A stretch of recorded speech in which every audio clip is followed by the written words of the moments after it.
ಸ್ವಾಗತ, ಶುಭ ಸ್ವಾಗತ. ಥಟ್ ಅಂತ ಹೇಳಿ ಕ್ವಿಜ್ ಕಾರ್ಯಕ್ರಮಕ್ಕೆ ತಮಗೆಲ್ಲ ಸ್ವಾಗತ. ಸ್ಪರ್ಧಿಗಳಿಗೂ ಸಹ ಸ್ವಾಗತವನ್ನು ಕೋರ್ತಾ ಇದ್ದೇವೆ.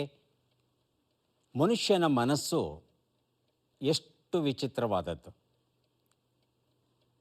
ಗಂಡ ಹೆಂಡತಿ ಇಬ್ಬರು 10 ವರ್ಷ, 20 ವರ್ಷ, 30 ವರ್ಷಗಳ ಕಾಲ ಒಟ್ಟಿಗೆ ಬದುಕಿದ್ರೂ ಸಹ ಗಂಡನ ಮನಸ್ಸನ್ನು ಹೆಂಡತಿ ಎಷ್ಟು ಮಟ್ಟಿಗೆ ಅರ್ಥ ಮಾಡಿಕೊಂಡಿದ್ದಾಳೆ, ಹೆಂಡತಿ ಗಂಡನ ಮನಸ್ಸನ್ನು ಎಷ್ಟು ಮಟ್ಟಿಗೆ ಅರ್ಥ ಮಾಡಿಕೊಂಡಿದ್ದಾಳೆ, ಇದೊಂದು ದೊಡ್ಡ ಪ್ರಶ್ನೆಯಾಗಿ ಉಳಿಯುತ್ತೆ.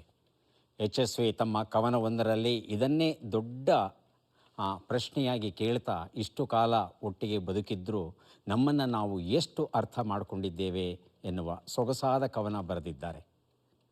ಒಂದು ಕಥೆಯನ್ನು ಪರಿಶೀಲಿಸೋಣ. ಒಬ್ಬ ಹುಡುಗ ತನ್ನ ಚಿಕ್ಕಪ್ಪನ ಜೊತೆ ಸಮುದ್ರ ತೀರಕ್ಕೆ ಹೋಗಿರ್ತಾನೆ, ಆಟ ಆಡ್ತಾ ಇರ್ತಾನೆ. ಅಲ್ಲೊಂದು ಆಮೆ ಮರಿ ಕಾಣುತ್ತೆ ಅವನಿಗೆ. ಆ ಆಮೆಯನ್ನು ಕಂಡು ಕೂಡಲೇ ಆ ಹುಡುಗನಿಗೆ ತುಂಬ ಖುಷಿ. ಓಡಿ ಹೋಗ್ತಾನೆ ಆಮೆ ಹತ್ರ, ನೋಡ್ತಾನೆ, ನಿಧಾನಕ್ಕೆ ನಡೀತಾ ಇರುತ್ತೆ. ಅಯ್ಯೋ ಎಷ್ಟು ಚೆನ್ನಾಗಿದೆ ಅಂತ ಹೇಳಿ ಹೋಗಿ ಹಿಡ್ಕೋತಾನೆ. ಹಿಡ್ಕೊಂಡು ಕೂಡಲೇ ಅದು ತನ್ನ ಕಾಲುಗಳನ್ನು, ತಲೆಯನ್ನು ಚಿಪ್ಪಿನ ಒಳಗೆ ಎಳ್ಕೊಂಡ್ಬಿಡುತ್ತೆ. ಆಗ ಹುಡುಗಂದು ಒಂದೇ ಹಠ, ತಲೆಯೆಲ್ಲ ಒಳಗೆ ಹೊರಟೋಯ್ತು, ವಾಪಸ್ ಬರಬೇಕು. ತಲೆ ಆಚೆಗೆ ಹಾಕು, ಆಚೆಗೆ ಹಾಕು ಹಾಕು ಕಿರಿಸ್ತಾನೆ, ಕೂಗ್ತಾನೆ, ಹೊಡಿತಾನೆ, ಬಡಿತಾನೆ. ಏನು ಮಾಡಿದ್ರೂ ಆಮೆ ತನ್ನ ತಲೆಯನ್ನು ಹೊರಗಡೆ ಹಾಕೋಲ್ಲ. ಆಗ ಚಿಕ್ಕಪ್ಪ ಬಂದು ಹೇಳ್ತಾನೆ, ನೋಡು ಮರಿ, ಆಮೆಗೆ ಹಾಗೆಲ್ಲ ನೀನು ಹೊಡೆದ್ರೆ, ಬಡಿದ್ರೆ, ಬೈದರೆ ಅದು ತನ್ನ ತಲೆಯನ್ನು ಹೊರಗೆ ಹಾಕೋಲ್ಲ. ಅದಕ್ಕೆ ತನ್ನದೇ ಆದ ಒಂದು ಸ್ವತಂತ್ರ ಮನೋಭಾವ, ಮನಸ್ಸು ಇರುತ್ತೆ. ಒಳ್ಳೆಯ ಪರಿಸರದಲ್ಲಿ ಮಾತ್ರ ತಲೆಯನ್ನು ಹೊರಗೆ ಹಾಕಿ ಅದು ಆಚೆ ಬರುತ್ತೆ. ಒಂದು ಕೆಲಸ ಮಾಡೋಣ, ಆಮೇಲೆ ತೊಗೊಂಡು ಮನೆಗೆ ಹೋಗೋಣ, ಆಮೇಲೆ ಅದು ತಲೆ ಹೊರಗಡೆ ಹಾಕಿ ನಡೆಯೋದನ್ನು ನೀನು ನೋಡಬಹುದು ಅಂತ ಹೇಳಿ ಆಮೆಯನ್ನು ತಗೊಂಡು ಮನೆಗೆ ಬರ್ತಾರೆ. ಒಲೆ ಮುಂದೆ ಬೆಚ್ಚಗಿರುತ್ತೆ, ಆಮೇಲೆ ಬಿಡ್ತಾರೆ. ಆಮೆ ನಿಧಾನಕ್ಕೆ ತಲೆಯನ್ನು ಹೊರಗೆ ಹಾಕಿ ನಡೆಯೋದಕ್ಕೆ ಶುರುವಾಗುತ್ತೆ. ಅದನ್ನು ಗಮನಿಸ್ತಾನೆ ಆ ಹುಡುಗ. ಆಗನಿಸುತ್ತೆ, ಬಲವಂತವಾಗಿ ನಾವು ಪ್ರಯತ್ನ ಪಟ್ಟರೆ ಯಾವುದೇ ಕೆಲಸವನ್ನು ಸಾಧಿಸಲಿಕ್ಕೆ ಸಾಧ್ಯ ಇಲ್ಲ. ಅದಕ್ಕೆ ಅನುಕೂಲಕರವಾದಂಥ ಒಂದು ಪರಿಸ್ಥಿತಿ, ಒಂದು ಪರಿಸರವನ್ನು ನಿರ್ಮಿಸಿದ್ರೆ ಸಹಜವಾಗಿ ಎಲ್ಲವೂ ಕೆಲಸ ಕಾರ್ಯಗಳನ್ನು ಮಾಡುತ್ತೆ ಅನ್ನೋ ಒಂದು ಪಾಠವನ್ನು ಆ ಹುಡುಗ ಕಲಿತಾನೆ. ನಾವೆಲ್ಲ ಮನೆಯಲ್ಲಿ ಒಟ್ಟಿಗೆ ಇದ್ದರೂ ಸಹ ಎಷ್ಟು ಜನರನ್ನು ನಾವು ಅರ್ಥ ಮಾಡಿಕೊಂಡಿದ್ದೇವೆ ಅನ್ನೋ ಪ್ರಶ್ನೆ ಬರುತ್ತೆ. ನಾವೆಲ್ಲ ಮುಕ್ತವಾಗಿ ವ್ಯವಹರಿಸಬಹುದಾದಂತಹ ಒಂದು ಪರಿಸರ ಮನೆಯಲ್ಲಿ ನಿರ್ಮಾಣವಾದರೆ ಒಬ್ಬರನ್ನು ಒಬ್ಬರು ಅರ್ಥ ಮಾಡಿಕೊಳ್ಳಿಕ್ಕೆ ತುಂಬ ಚೆನ್ನಾಗಿರುತ್ತೆ. ಕಾರ್ಯಕ್ರಮವನ್ನು ಆರಂಭಿಸೋಣ. ಮೊದಲಿಗೆ ಸ್ಪರ್ಧಿಗಳ ಪರಿಚಯ. ಮೊದಲ ಸ್ಪರ್ಧಿ, ನಾನು ದೀಪಾ ಗವಿಮಠ್ ಅಂತ, ಧಾರವಾಡ ಕಲ್ಯಾಣ ನಗರದಿಂದ ಬಂದಿದ್ದೀನಿ. ನನ್ನ ಹವ್ಯಾಸಗಳು ಸ್ಟೋರಿ ಬುಕ್ಸ್ ಓದೋದು ಮತ್ತು ಚಿಕ್ಕ ಮಕ್ಕಳ ಜೊತೆ ಆಟ ಆಡೋದು ಅಂದರೆ ತುಂಬ ಇಷ್ಟ ನನಗೆ. ತುಂಬ ಸಂತೋಷ ದೀಪಾ. ಕಾರ್ಯಕ್ರಮಕ್ಕೆ ಸ್ವಾಗತವನ್ನು ಕೋರ್ತಾ ಇದ್ದೇವೆ. ಮುಂದಿನ ಸ್ಪರ್ಧಿ. ನಮಸ್ಕಾರ, ನನ್ನ ಹೆಸರು ಹೇಮಂತ್ ರಾಜ್ ಅಂತ. ನಾನು ಹೆಗ್ನಳ್ಳಿ, ಬೆಂಗಳೂರಿಂದ ಬರ್ತಾ ಇದ್ದೀನಿ. ನನ್ನ ಹವ್ಯಾಸ ನನ್ನ ಗೆಳೆಯರ ಜೊತೆಗೆ ಪ್ರವಾಸಕ್ಕೆ ಹೋಗೋದು ಮತ್ತು ಕ್ವಿಜ್ ಪ್ರೋಗ್ರಾಮ್ಗಳು ನೋಡೋದು. ಸಂತೋಷ ಹೇಮಂತ್. ಕಾರ್ಯಕ್ರಮಕ್ಕೆ ಸ್ವಾಗತವನ್ನು ಕೋರ್ತಾ ಇದ್ದೇವೆ. ಮುಂದಿನ ಸ್ಪರ್ಧಿ. ನಮಸ್ಕಾರ, ನನ್ನ ಹೆಸರು ಅಶ್ವಿನಿ. ನಾನು ಚಿಕ್ಕಬಳ್ಳಾಪುರದಿಂದ ಬಂದಿದ್ದೇನೆ. ನಾನು ಗೃಹಿಣಿ. ನನ್ನ ಹವ್ಯಾಸಗಳು ಸುಡೋಕೋ ಬಿಡಿಸುವುದು ಮತ್ತು ತಟ್ಟಂತ ಹೇಳಿ ಕಾರ್ಯಕ್ರಮವನ್ನು ವೀಕ್ಷಿಸುವುದು. ಸಂತೋಷ ಅಶ್ವಿನಿ ಅವರೇ, ಕಾರ್ಯಕ್ರಮಕ್ಕೆ ಸ್ವಾಗತವನ್ನು ಕೋರ್ತಾ ಇದ್ದೇವೆ ತಮಗೆ. ಮೂವರು ಸಿದ್ಧ ಅನ್ನೋದಾದರೆ ಕಾರ್ಯಕ್ರಮ ಆರಂಭಿಸೋಣ. ಮೊದಲಿಗೆ ನಿಯಮಗಳನ್ನು ನೋಡಿಬಿಡೋಣ. ಒಟ್ಟು 12 ಪ್ರಶ್ನೆಗಳು. ಮೊದಲು ಬಜರ್ ಒತ್ತಿದವರಿಗೆ ಉತ್ತರಿಸುವ ಅವಕಾಶ. ಪ್ರತಿ ಸರಿ ಉತ್ತರಕ್ಕೆ ಒಂದು ಪುಸ್ತಕ ಬಹುಮಾನ. ಆಯ್ಕೆಗಳು ಬರುವ ಮೊದಲೇ ಬಜರ್ ಒತ್ತಿ ಸರಿ ಉತ್ತರವನ್ನು ನೀಡಿದರೆ ಹೆಚ್ಚುವರಿ +10 ಅಂಕ, ತಪ್ಪು ಉತ್ತರಕ್ಕೆ -10 ಅಂಕ. ನಕಾರಾತ್ಮಕ ತಂತ್ರಗಳಿಗೆ ಅವಕಾಶವಿಲ್ಲ. 100 ಅಂಕ ಪಡೆದವರಿಗೆ ಒಂದು CD ವಿಶೇಷ ಬಹುಮಾನ. ಕಾರ್ಯಕ್ರಮದ ಮೊದಲ ಪುಸ್ತಕ, ಮೊದಲ ಪ್ರಶ್ನೆಯನ್ನು ಈಗ ನೋಡೋಣ. ಹಂಪನ ಕೃತಿ ಶ್ರೇಣಿ, ನಾಡೋಜ ಪ್ರೊಫೆಸರ್ ಹಂಪ ನಾಗರಾಜಯ್ಯ ಬರೆದಿರುವಂಥ ಪುಸ್ತಕ ಇದು. ನಾವು ಕೇಳುವ ಮೊದಲ ಪ್ರಶ್ನೆ ಈಗ ಬಂದಿದೆ. ಮೇಲೆ ಹಾಕಿಕೊಳ್ಳು ಎಂಬ ನುಡಿಗಟ್ಟಿನ ಅರ್ಥವೇನು? ಆಯ್ಕೆಗಳನ್ನು ನೋಡೋಣ. ಜವಾಬ್ದಾರಿಯನ್ನು ಹೊರು, ತಿಳಿದು ತಪ್ಪನ್ನು ಮಾಡು, ಸ್ವಾಗತವನ್ನು ತೋರು, ವಿರೋಧವನ್ನು ಕಟ್ಟಿಕೊಳ್ಳು. ಅಶ್ವಿನಿ, ದೀಪ ಬಜರುತ್ತಿದ್ದಾರೆ. ಅಶ್ವಿನಿ. ಜವಾಬ್ದಾರಿಯನ್ನು ಹೊರು. ಜವಾಬ್ದಾರಿಯನ್ನು ಹೊರು ಆಯ್ಕೆ 1 ಸರಿಯಾದ ಉತ್ತರ ಅಂತ ಹೇಳ್ತಾ ಇದ್ದಾರೆ. ದೀಪ. ಆಯ್ಕೆ 1 ಸರ್, ಆಯ್ಕೆ 1 ಜವಾಬ್ದಾರಿಯನ್ನು ಹೊರು. ಹೌದಾ? ಆಯ್ಕೆ 1 ಹೇಳಿ ಹೇಮಂತ್. ಆಯ್ಕೆ 1 ಸರ್. ಉತ್ತರವನ್ನು ನೋಡೋಣ.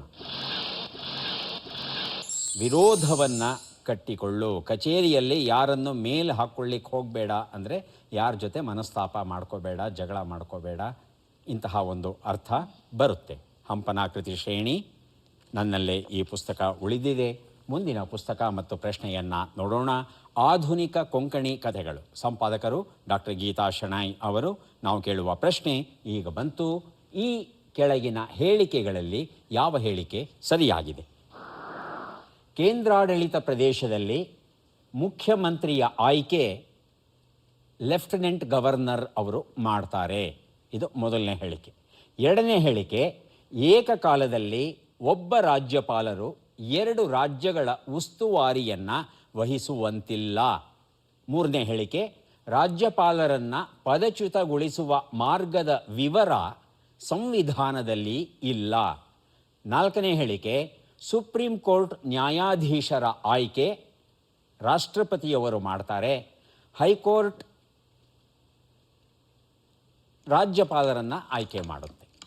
4 ಹೇಳಿಕೆಗಳಿದೆ. 3 ಹೇಳಿಕೆ ತಪ್ಪಾಗಿದೆ, 1 ಹೇಳಿಕೆ ಸರಿಯಾಗಿದೆ. ಯಾವುದು ಸರಿಯಾದ ಹೇಳಿಕೆ? ಮೊದಲಿಗೆ ಹೇಮಂತ್. ಆಯ್ಕೆ 3 ಸರ್. ಆಯ್ಕೆ 3, ರಾಜ್ಯಪಾಲರನ್ನು ಪದಚ್ಯುತಗೊಳಿಸುವ ಮಾರ್ಗದ ವಿವರ ಸಂವಿಧಾನದಲ್ಲಿ ಇಲ್ಲ. ದೀಪ. ಆಯ್ಕೆ 2 ಸರ್. ಆಯ್ಕೆ 2. ಅಶ್ವಿನಿ. ಆಯ್ಕೆ 2. ಆಯ್ಕೆ 2. ಉತ್ತರವನ್ನು ನೋಡೋಣ. ಆಯ್ಕೆ 3 ಸರಿಯಾದ ಉತ್ತರ. ನಮ್ಮ ಸಂವಿಧಾನದಲ್ಲಿ ರಾಜ್ಯಪಾಲರನ್ನು ಹೇಗೆ ತೆಗಿಬೇಕು ಅಂತ ಒಂದು ಸ್ಪಷ್ಟವಾದ ನಿರ್ದೇಶನ ಇಲ್ಲ. ಇದು ನಾವು ತಿಳ್ಕೋಬೇಕಾದಂಥ ಮಾಹಿತಿ. ಈ ಉತ್ತರವನ್ನು ಕೊಟ್ಟದ್ದು ದೀಪ ಅವರಲ್ವಾ? ಯಾರು ಈ ಉತ್ತರ ಕೊಟ್ಟದ್ದು? ಹೇಮಂತ್ ಕೊಟ್ಟದ್ದು. ಆಧುನಿಕ ಕೊಂಕಣಿ ಕಥೆಗಳ ಈ ಕೃತಿಯನ್ನು ಹೇಮಂತ್ ಅವರಿಗೆ ಕೊಟ್ಟಿದ್ದೇನೆ. ಮುಂದೆ ನಾವು ಕೊಡ್ತಾ ಇದ್ದೇವೆ ಫೀಲ್ಡ್ ಮಾರ್ಷಲ್ KM ಕಾರ್ಯಪ್ಪ ಎನ್ನುವ ಪುಸ್ತಕ. ಡಾಕ್ಟರ್ ಬೊಜ್ಜಂಗಡ ಅವನಿಜ ಸೋಮಯ್ಯ ಅವರು ಬರೆದಿರುವಂಥ ಪುಸ್ತಕ ಇದು. ನಮ್ಮ ಪ್ರಶ್ನೆ ಈ ಒಗಟನ್ನು ಬಿಡಿಸಿ. ಹುಟ್ಟಿದ್ದು ಹಿಮಗಿರಿಯಲ್ಲಿ, ಸಾಯುವುದು ಅರುಣಗಿರಿಯಲ್ಲಿ, ಕಲ್ಲಾಗಿ ಕೂರಬಲ್ಲೆ, ನೀರಾಗಿ ಹರಿಯಬಲ್ಲೆ, ನಾನ್ಯಾರು? ಆಯ್ಕೆಗಳನ್ನು ನೋಡೋಣವಾ? ಆಯ್ಕೆಗಳನ್ನು ನೋಡೋಣ. ಪಾದರಸ, ಮಂಜುಗಡ್ಡೆ, ಸುವರ್ಣಗಡ್ಡೆ, ಡ್ರೈ ಕಾರ್ಬನ್ ಡೈಆಕ್ಸೈಡ್. ಬಜರುತ್ತಿದ್ದಾರೆ ಹೇಮಂತ್, ದೀಪ, ಅಶ್ವಿನಿ. ಮಂಜುಗಡ್ಡೆ ಸರ್. ಮಂಜುಗಡ್ಡೆ. ಮಂಜುಗಡ್ಡೆ. ದೀಪ.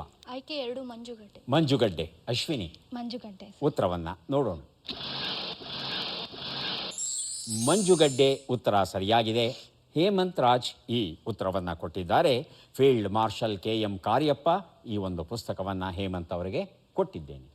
ಒಂದು ಕನ್ನಡ ಕಾದಂಬರಿಯನ್ನು ಈಗ ಕೊಡ್ತಾ ಇದ್ದೇವೆ. DN ಕೃಷ್ಣಮೂರ್ತಿ ಬರೆದಿದ್ದಾರೆ. ಕರ್ಮಭೂಮಿ ಎನ್ನುವ ಕಾದಂಬರಿಯನ್ನು. ನಮ್ಮ ಪ್ರಶ್ನೆ ಈಗ ಬಂದಿದೆ. ಈ ಕೆಳಗಿನ ಲೆಕ್ಕಗಳನ್ನು ಪೂರ್ಣಗೊಳಿಸಿ ಉತ್ತರಗಳನ್ನೆಲ್ಲ ಕೂಡಿ ಅಂತಿಮ ಉತ್ತರವನ್ನು ನೀಡಿ. ಪ್ರಶ್ನೆಗಳು, ಲೆಕ್ಕಗಳು ಬಂದಿದೆ. 1 ನಿಮಿಷದ ಕಾಲಾವಕಾಶ.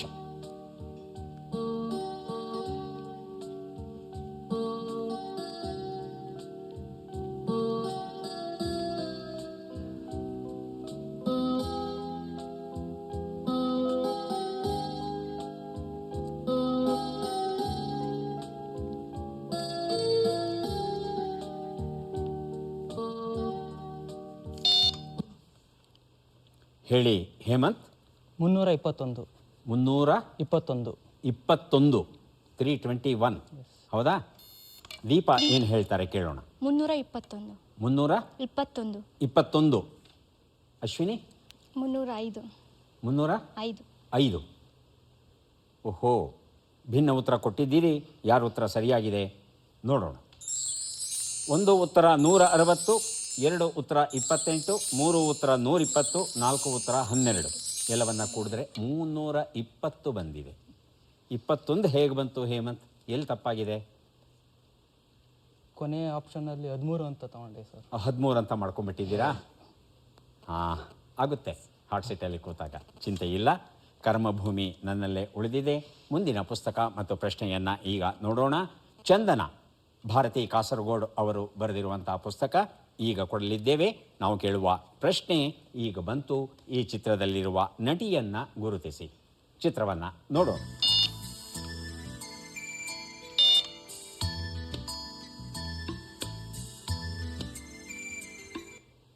ಆಯ್ಕೆಗಳು ಬರೋದಕ್ಕೆ ಮೊದಲು ಹೇಮಂತ್ ರಾಜ್, ದೀಪಾ, ಅಶ್ವಿನಿ ಬಜರುತ್ತಿದ್ದಾರೆ. ಹೇಮಂತ್. ಆಸಿನ್. ಆಸಿನ್. ದೀಪಾ? ರಾಧಿಕಾ ಪಂಡಿತ್. ರಾಧಿಕಾ ಪಂಡಿತ್. ಅಶ್ವಿನಿ? ಹಾಸಿನ್. ಆಸಿನ್. ಆಯ್ಕೆಗಳು: ಆಸಿನ್, ಸಾರಾ ಜೇನ್ ಡಯಾಸ್, ಪರಿಣಿತಾ ಚೋಪ್ರಾ, ಪ್ರಾಚಿ ದೇಸಾಯಿ. ಹಾಂ, ಏನು ಮಾಡೋಣ? ಆಸಿನ್ ಅಂತ ಇಬ್ಬರು ಹೇಳಿದ್ದಾರೆ. ತಾವು ಹೇಳದಂಥ ಉತ್ತರ ಆಯ್ಕೆಗಳಲ್ಲೇ ಇಲ್ಲ. ಪರೀಕ್ಷೆ ಮಾಡೋಣ. ಆಸಿನ್ ಸರಿಯಾದ ಉತ್ತರ. ಈ ಉತ್ತರವನ್ನು ಹೇಮಂತ್ ಹಾಗೂ ಅಶ್ವಿನಿ ಕೊಟ್ಟಿದ್ದಾರೆ. ಮೊದಲು ಹೇಮಂತ್ ಕೊಟ್ಟದ್ದು. ಚಂದನ ಈ ಪುಸ್ತಕವನ್ನು ಕೊಟ್ಟಿದ್ದೇನೆ. ಜೊತೆಗೆ ಇನ್ನೂ ಒಂದು ಪುಸ್ತಕ ಕೊಡಬೇಕಾಗಿದೆ. ಮೇಟಿಕೆರೆ ಹಿರಿಯಣ್ಣ ಬರೆದಂಥ ಪುಸ್ತಕ ಬಿಸಿ ಬಿಸಿ ಕಜ್ಜಾಯ. 2 ಪುಸ್ತಕ ಸಿಕ್ಕಿದೆ ಹೇಮಂತ್ ಅವರಿಗೆ. ದೀಪಾ ಒಂದು ಪುಸ್ತಕವನ್ನು ಮುಂದೆ ನಮಗೆ ಕೊಡ್ತಾರೆ. ನ್ಯೂಸ್ ಪ್ರಿಂಟ್, ಸುಘೋಷ್ ಎಸ್ ನಿಗಳೆ ಬರೆದಿರುವಂಥ ಪುಸ್ತಕ ಇದು. ನಾವು ಕೇಳುವ ಪ್ರಶ್ನೆ: ಈ ಕೆಳಗಿನ ಯಾವ ಯಾವ ಹೇಳಿಕೆಗಳು ಭಾರತದ ಅಟಾರ್ನಿ ಜನರಲ್ ಅವರಿಗೆ ಅನ್ವಯಿಸುತ್ತವೆ? ಹೇಳಿಕೆ 1: ಲೋಕಸಭೆಯ ಕಲಾಪಗಳಲ್ಲಿ ಭಾಗವಹಿಸಬಹುದು. ಹೇಳಿಕೆ 2: ಲೋಕಸಭೆಯು ಆಯೋಜಿಸುವ ಯಾವುದೇ ಆಯೋಗದ ಸದಸ್ಯರಾಗಬಹುದು. ಹೇಳಿಕೆ 3: ಲೋಕಸಭೆಯಲ್ಲಿ ಮಾತನಾಡಬಹುದು. ಆಯ್ಕೆ 4: ಲೋಕಸಭೆಯಲ್ಲಿ ಮತವನ್ನು ಚಲಾಯಿಸಬಹುದು. 4 ಹೇಳಿಕೆಗಳನ್ನು ಕೇಳಿದ್ದೇವೆ. ಈಗ ಆಯ್ಕೆಗಳನ್ನು ನೋಡೋಣ. ಮೊದಲು ಬಜರುತ್ತಿದ್ದು ಅಶ್ವಿನಿ, ನಂತರ ಹೇಮಂತ್ ರಾಜ್, ಕೊನೆಯಲ್ಲಿ ದೀಪ. ಅಶ್ವಿನಿ: ಕಲಾಪಗಳಲ್ಲಿ ಭಾಗವಹಿಸಬಹುದು. ಕಲಾಪಗಳಲ್ಲಿ ಭಾಗವಹಿಸಬಹುದು. ಆಯ್ಕೆ 3 ಸರಿಯಾದ ಉತ್ತರ ಅಂತ ತಾವು ಹೇಳ್ತಾ ಇದ್ದೀರಿ. ಹೇಮಂತ್: ಆಯ್ಕೆ 2 ಸರ್. ಆಯ್ಕೆ 2 ಮತ ಚಲಾಯಿಸಬಹುದು. ಹೌದಾ? ಹೌದು ಸರ್. ನಂತರ 4 ಸರ್. ಆಯ್ಕೆ 4. ಕಲಾಪ, ಆಯೋಗ, ಸದಸ್ಯ, ಮಾತನಾಡುವಿಕೆ ಎಲ್ಲವೂ ಬರುತ್ತೆ 4ನೇದಕ್ಕೆ. ಹೌದಾ? ಉತ್ತರವನ್ನು ನೋಡಬಹುದಾ? ಉತ್ತರವನ್ನು ನೋಡೋಣ. ಮತವನ್ನು ಚಲಾಯಿಸೋದನ್ನು ಬಿಟ್ಟು ಉಳಿದ ಎಲ್ಲ ಹೇಳಿಕೆಗಳು ಏನಿತ್ತು ಅವೆಲ್ಲ ನಿಜ. ಮತವನ್ನು ಮಾತ್ರ ಚಲಾಯಿಸಲಿಕ್ಕೆ ಸಾಧ್ಯ ಇಲ್ಲ. ಮತ ಚಲಾಯಿಸೋ ಹಕ್ಕು ಪ್ರಜಾಪ್ರತಿನಿಧಿಗಳಿಗೆ ಮಾತ್ರ. ಇನ್ಯಾರಿಗೂ ಮತವನ್ನು ಚಲಾಯಿಸೋ ಅಧಿಕಾರ, ಅವಕಾಶ ಇರೋದಿಲ್ಲ. 3ನೇವರಾಗಿ ಉತ್ತರ ಕೊಟ್ಟರೆ ದೀಪಾ ಅವರೇ. ಪುಸ್ತಕ ನನ್ನಲ್ಲೇ ಉಳಿಯಿತು. ಮುಂದಿನ ಪುಸ್ತಕ ಮತ್ತು ಪ್ರಶ್ನೆ: ಶರೀರ ಸೌಂದರ್ಯ, ಆತ್ಮ ಸೌಂದರ್ಯ, ಶ್ರೀ ತರಳಬಾಳು ಜಗದ್ಗುರು ಡಾಕ್ಟರ್ ಶಿವಮೂರ್ತಿ ಶಿವಾಚಾರ್ಯ ಮಹಾಸ್ವಾಮಿಗಳವರು ಬರೆದಿರುವಂಥದ್ದು. ನಾವು ಕೇಳುವ ಪ್ರಶ್ನೆ: ಈ ಅಕ್ಷರಗಳನ್ನು ಸರಿಯಾಗಿ ಜೋಡಿಸಿ. ಅಕ್ಷರಗಳು: ವ, ಜ, ಳ, ನು, ಚು, ಗ, ಹ, ವ. 1 ನಿಮಿಷದ ಅವಕಾಶ.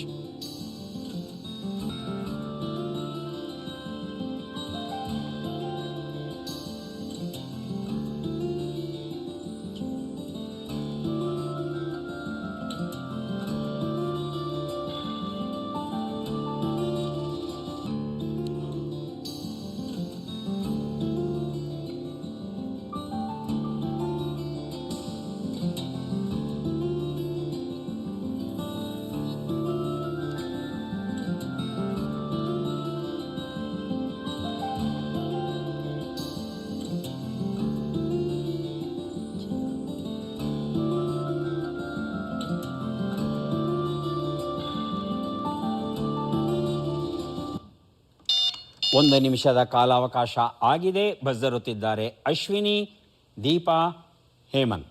ಅಶ್ವಿನಿ: ಜಗಳವ ಹಚ್ಚುವವ. ಪೂರ್ತಿ ಹೇಳಿಮ್ಮ. ಸರಿಯಾಗಿದೆ ತಾವು ಕೊಡುವಂಥ ಉತ್ತರ. ಹೇಳಿ. ಜಗಳವನ್ನು ಹಚ್ಚುವ. ಜಗಳವನ್ನು ಹಚ್ಚುವ ಅಂದರೆ 7 ಅಕ್ಷರ ಆಗೋಯ್ತು. ಜಗಳ ಹಚ್ಚುವವನು. ಜಗಳ ಹಚ್ಚುವವನು. ಹೇಳಿ ದೀಪಾ.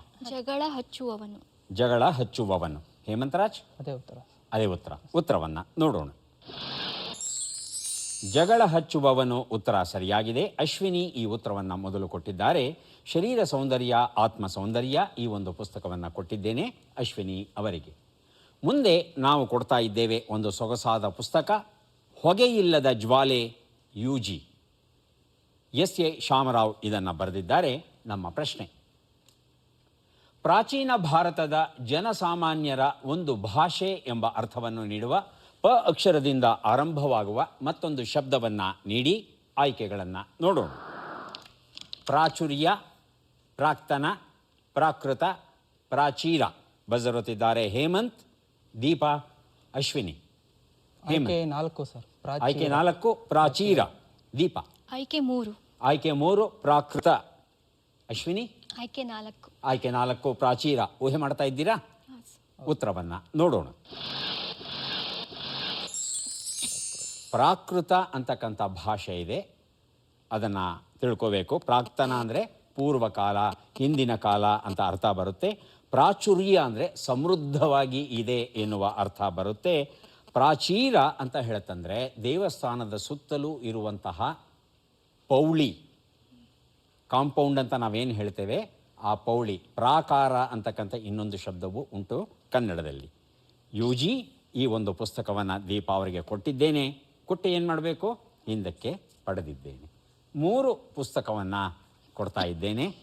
ಪದಬಂಧ ಬಂದಿದೆ. ಸುಳುಹುಗಳನ್ನು ಈಗ ನೋಡೋಣ. ಸುಳುಹುಗಳು: ಆರ್ಥಿಕ ನೆರವು, ವಿನಂತಿ, ಒಳ್ಳೆಯ ನಗು. 1 ನಿಮಿಷದ ಅವಕಾಶ.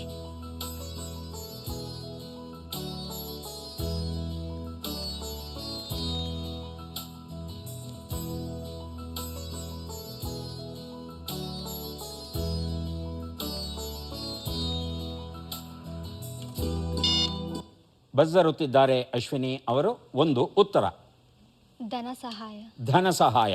ನೋಡೋಣ. ಉತ್ತರ ಸರಿಯಾಗಿದೆ. ಗುಬ್ಬಿಯ ಕಲರವ. ಈ ಪುಸ್ತಕ ಕೊಟ್ಟಿದ್ದೇನೆ ಅಶ್ವಿನಿ ಅವರಿಗೆ. 2 ಉತ್ತರ.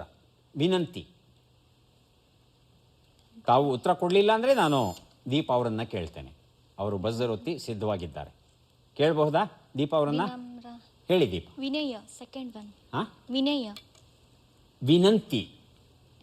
ನಾವು ಕೊಟ್ಟಿರೋ ಸುಳುಹು ವಿನಂತಿ. ವಿನಯ ಅನ್ನೋ ಉತ್ತರ ತಾವು ಕೊಡೋದಾದರೆ ಹೇಮಂತ್ ಅವರನ್ನು ಕೇಳೋಣ. ಏನು ಉತ್ತರ ಕೊಡ್ತಾರೆ? ಗೊತ್ತಿಲ್ಲ. ಗೊತ್ತಾಗ್ತಾ ಇಲ್ಲ. ಅಶ್ವಿನಿಯವರಿಗೆ? ವಿನಮ್ರ. ವಿನಮ್ರ. ಉತ್ತರವನ್ನು ನೋಡೋಣ. ಮನವಿ. 3 ಉತ್ತರ. ಯಾರು ಬೇಕಾದ್ರೂ ಬಜ್ಜರೊತ್ತಬಹುದು. ಯಾರು ಬಜ್ಜರೊತ್ತಿ? ಹಾಂ, ಬಜ್ಜರೊತ್ತಿದ್ದು ಅಶ್ವಿನಿ. ಹೇಳಿಮ್ಮ 3ನೇದಕ್ಕೆ. ಸುಹಾಸ. ಸುಹಾಸ. ನೋಡೋಣ. ಸುಹಾಸ ಉತ್ತರ ಸರಿಯಾಗಿದೆ. ಆರೋಗ್ಯಕ್ಕೆ ಅಮೃತ. ಶಂಕರ ಎಂ ಮುತ್ತಣ್ಣನವರ ಬರೆದಂಥ ಪುಸ್ತಕ ಅಶ್ವಿನಿ ಅವರಿಗೆ ಕೊಟ್ಟಿದ್ದೇನೆ. ಮುಂದಿನ ಪುಸ್ತಕ ಮತ್ತು ಪ್ರಶ್ನೆಯನ್ನು ಈಗ ನೋಡೋಣ. ಕೆಂಪು ಗುಲಾಬಿ, ಪದ್ಮಾ ಗುರುರಾಜ್ ಬರೆದಂಥ ಕನ್ನಡ ಕಾದಂಬರಿ. ನಾವು ಕೇಳುವ ಪ್ರಶ್ನೆ ಈಗ ಬಂದಿದೆ. ಈ ಗೀತೆಯ ರಚನಾಕಾರರು ಯಾರು? ದೃಶ್ಯವನ್ನು ನೋಡೋಣ, ಕೇಳೋಣ.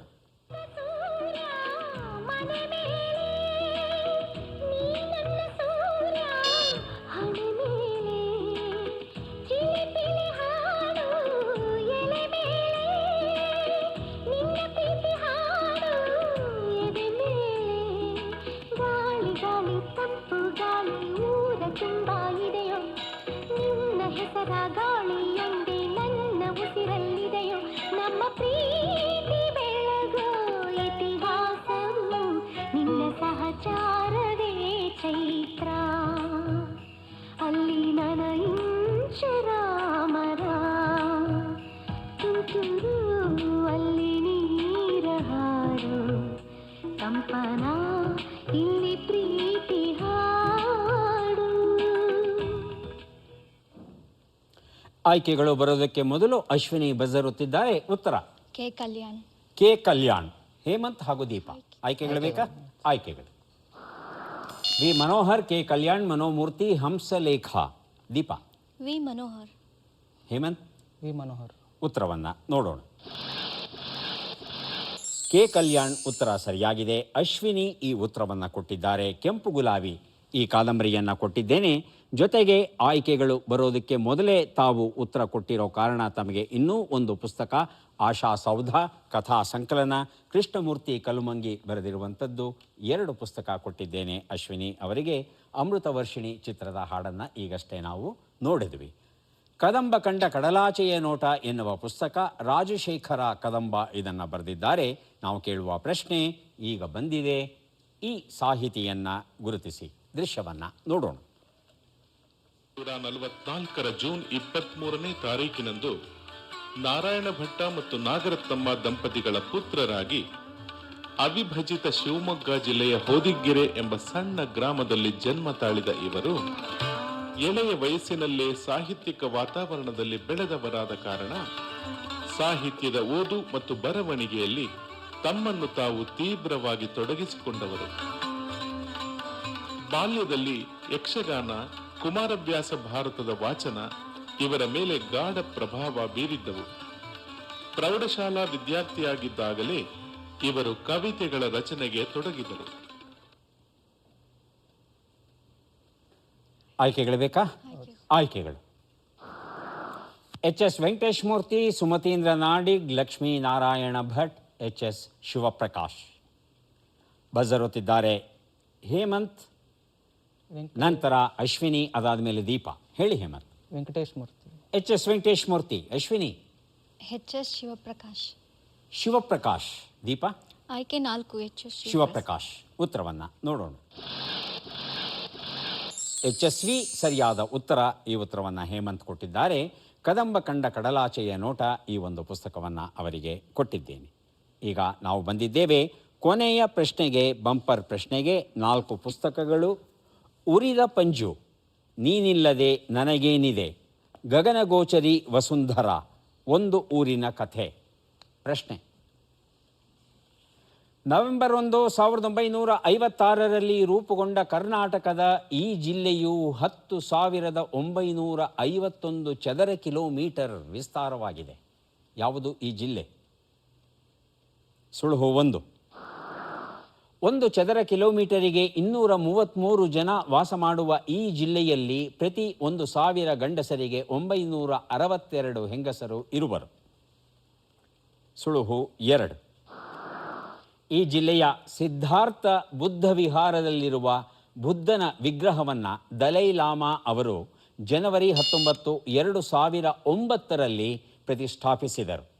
ಬಜರ್ ಒತ್ತಿದ್ದಾರೆ ಹೇಮಂತ್ ರಾಜ್. ಯಾವ ಜಿಲ್ಲೆಯ ಬಗ್ಗೆ ಮಾತಾಡ್ತಾ ಇದ್ದೇವೆ? ಚಿಕ್ಕಮಗಳೂರು. ಚಿಕ್ಕಮಗಳೂರು ಜಿಲ್ಲೆ. ಸುಳುಹು 3. ಗುಲ್ಬರ್ಗಾ, ಅಲನ್, ಅಫ್ಜಲ್ಪುರ್, ಜೇವರ್ಗಿ, ಸೇಡಂ, ಚಿತಾಪುರ್, ಚಿಂಚೋಳಿ ಈ ಜಿಲ್ಲೆಯ ತಾಲೂಕುಗಳು. ಯಾವ ಜಿಲ್ಲೆ? ಅಶ್ವಿನಿ? ಗುಲ್ಬರ್ಗಾ ಜಿಲ್ಲೆ. ಹೌದಾ? ಊಹೆ ಮಾಡ್ತಾ ಇದ್ದೀರಾ? ಹೌದು. ಉತ್ತರವನ್ನು ಪರೀಕ್ಷೆ ಮಾಡ್ಬೋದಾ? ಉತ್ತರವನ್ನು ಪರೀಕ್ಷೆ ಮಾಡೋಣ. ಗುಲ್ಬರ್ಗಾ ಜಿಲ್ಲೆ ಉತ್ತರ ಸರಿಯಾಗಿದೆ. ಅಶ್ವಿನಿ ಅವರು ಈ ಉತ್ತರವನ್ನು ಕೊಟ್ಟಿದ್ದಾರೆ. ಎಲ್ಲ ಸುಳುಹುಗಳನ್ನು ತಗೊಂಡು ಅಶ್ವಿನಿ ಅವರು ಉತ್ತರ ಕೊಟ್ಟಿದ್ದಾರೆ. ಹಾಗಾಗಿ 3 ಪುಸ್ತಕ ನನ್ನಲ್ಲಿ ಉಳಿಸ್ಕೊಂಡು 1 ಪುಸ್ತಕವನ್ನು ನಾನು ಅಶ್ವಿನಿ ಅವರಿಗೆ ಕೊಟ್ಟಿದ್ದೇನೆ. ಈಗ ಯಾರಿಗೆ ಎಷ್ಟು ಪುಸ್ತಕ ಬಂದಿದೆ ಅದನ್ನು ನೋಡೋಣ. ದೀಪಾ ಅವರಿಗೆ ಕನ್ನಡದ ಕಣ್ಮಣಿ ಡಾಕ್ಟರ್ ಮಹದೇವ ಬಣಕಾರ ಎನ್ನುವ ಪುಸ್ತಕ ದೊರೀತಾ ಇದೆ. ಸ್ವೀಕರಿಸಿ. ಅಭಿನಂದನೆಗಳು. ಹೇಮಂತ್ ಅವರಿಗೆ 5 ಪುಸ್ತಕ ದೊರೀತಾ ಇದೆ. ಅಭಿನಂದನೆಗಳು. ಅಶ್ವಿನಿ ಅವರಿಗೆ 6 ಪುಸ್ತಕ ತಮಗೆ ದೊರೀತಾ ಇದೆ. ಅಭಿನಂದನೆಗಳು.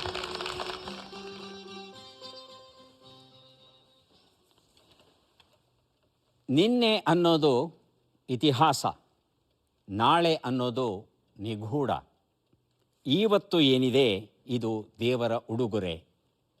ಈ ಇಂದು ಏನಿದೆ ಈ ದಿನವನ್ನು ನಾವು ಆನಂದದಿಂದ ಕಳೆಯೋಣ ಅಂತ ಬಿಲ್ ಕೇನ್, ಅಮೆರಿಕದ ಖ್ಯಾತ ವ್ಯಂಗ್ಯ ಚಿತ್ರಕಾರ ಹೇಳ್ತಾನೆ. ಇದೇ ಮಾತನ್ನೇ ಉಮರ್ ಖಯ್ಯಾಮ್, ಕೈಯ ರೊಕ್ಕವ ಕೊಂಡು ಮಿಕ್ಕ ಲೆಕ್ಕವ ನಳಿಸು, ದೂರದಲ್ಲಿ ಮೊಳಗುತ್ತಿದೆ ಕೇಳ್ ಮೃತ್ಯುಪಟಹ. ಹಾಗಾಗಿ ಇಂದು ಏನಿದೆ ಈ ಇಂದನ್ನು ಪರಿಪೂರ್ಣವಾಗಿ ಜೀವಿಸೋದನ್ನು ನಾವು ಕಲಿಬೇಕಾಗುತ್ತೆ. ಮತ್ತೆ ಭೇಟಿಯಾಗೋಣ. ನಮಸ್ಕಾರ.